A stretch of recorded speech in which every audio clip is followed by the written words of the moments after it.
Hello everyone, आपकी screen पर एक क्वेश्चन दिख रहा है।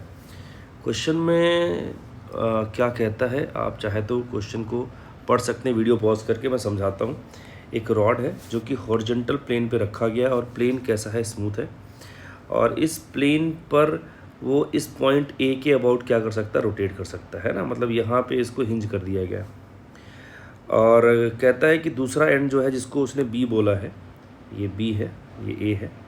तो जो दूसरा एंड है, उस एंड पर एक कांस्टेंट फोर्स लग रहा है एफ, है ना, जो हमेशा ये जो आपका इनिशियल पोजीशन है रॉड का, उस पोजीशन के हमेशा परपेंडिकुलर लग रहा है। तो ये जो फोर्स है वो क्या करेगा, रॉड को घुमाएगा इस पॉइंट के अबाउट। और दूसरी चीज़ ये है जो आपको ध्यान में रखना है कि जो फोर्स है ये हमेशा ही इसके इनिशियल पोजीशन के परपेंडिकुलर है। मतलब फोर्स मैग्नीट्यूड वाइज भी कांस्टेंट है और डायरेक्शन वाइज भी कांस्टेंट है। सही बात है ना। तो उसने क्या बोला है कि जब वो रॉड अपने इस इनिशियल पोजीशन से फाई एंगल घूम जाएगी, उस कंडीशन तक उसका एंगुलर वेलोसिटी क्या हो जाएगा, वो हमसे पूछा है। सही है ना। तो एंगुलर वेलोसिटी पूछा है, तो उसके लिए हमारे पास जो डेटा दे रखा है, फोर्स दे रखा है, तो मैंने क्या सोचा या आपको क्या सोचना चाहिए इस क्वेश्चन को देख के, पहले हम एक काम करते हैं, टॉर्क के बारे में सोचते हैं। क्यों सर? क्योंकि टॉर्क से अल्फ़ा, अल्फ़ा से ओमेगा का रास्ता बन सकता है। ठीक है ना। टॉर्क के बारे में क्यों सोचा मैंने? क्योंकि मुझे फोर्स दे रखा है। ठीक है ना। तो मैं टॉर्क के बारे में सोच पाया। तो टॉर्क कैसे निकालेंगे? बहुत आसान है। इस एक्सिस के अबाउट, ये एक्सिस ऐसी है जो पॉइंट ए से गुजर रही है और आउट ऑफ द प्लेन है, आपकी तरफ जा रही है एक्सिस, अगर आप देखेंगे, है ना। तो और रही बात एम जी और नॉर्मल की, तो एम जी डाउनवर्ड दी प्लेन लग रहा है अंदर की तरफ, और नॉर्मल आउटवर्ड दी प्लेन लग रहा है।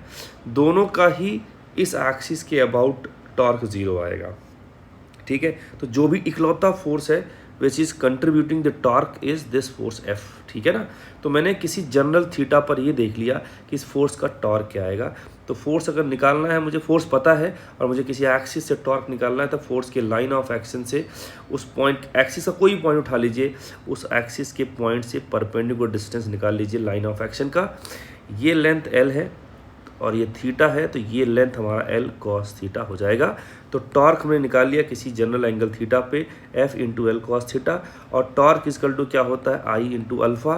किसी रॉड का अगर यूनिफॉर्म रॉड है, एक एंड से पास होने वाली एक ऐसी एक्सिस जो रॉड से 90 डिग्री बनाती है, उसके about moment of inertia ml²/3 होता है, और ये अल्फ़ा दे रखा है।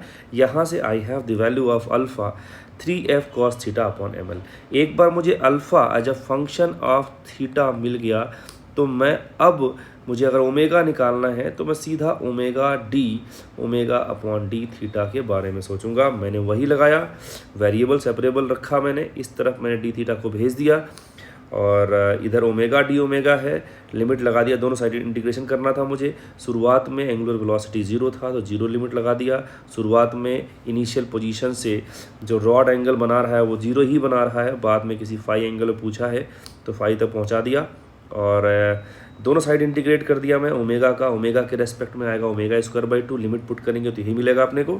3f/ml बाहर आ जाएगा, यहाँ कॉस थीटा का साइन थीटा आएगा, आप लिमिट पुट करेंगे तो साइन फाई माइनस साइन 0 आएगा, साइन 0 0 हो जाएगा। तो यहाँ से ओमेगा आपको मिलेगा 2 3 जा 6, तो 6f/ml इंटू साइन फाई का अंडर रूट, ये हमें ओमेगा मिल गया। तो बहुत ही आसान क्वेश्चन था। आई होप सबको समझ में आया होगा। मिलते हैं नेक्स्ट वीडियो में अच्छे क्वेश्चन के साथ। तब तक के लिए bye bye, see you, thank you.